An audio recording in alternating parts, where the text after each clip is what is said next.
When I was 9 years old, I was introduced to the idea of creating and recording my own music. A new family had just moved in next door to me, and I noticed they had two sons around my age. I was excited to meet new friends that lived so close, but at the same time, I was very shy when it came to meeting new people. One day, I was outside in my backyard playing with my younger sister when I heard a voice. Not sure where the voice was coming from, but the voice screamed, "Want to play kickball?"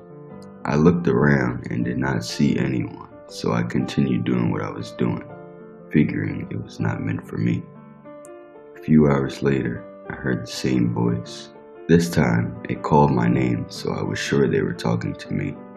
I walked over to see my two new neighbors leaning over the fence that divided our backyards from each other. I hopped the fence and started to play kickball with my new friend Zion and his younger brother Zori.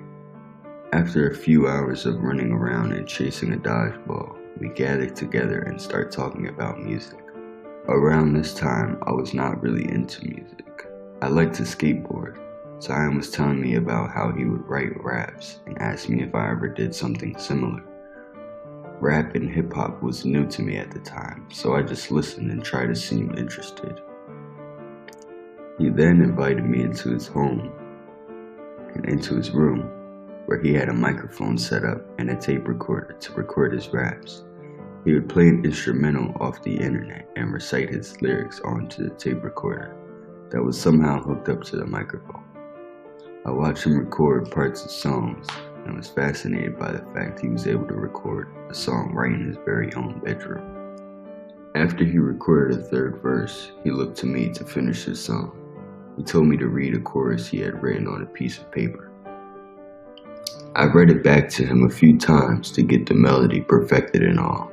Then he hit record and my mind just went blank. All I could think of was the words I was supposed to recite and making sure it was on beat. After just a few short takes, he played the song back and I completely fell in love. At that very moment, when I heard my voice over an instrumental, I knew I wanted to continue doing music.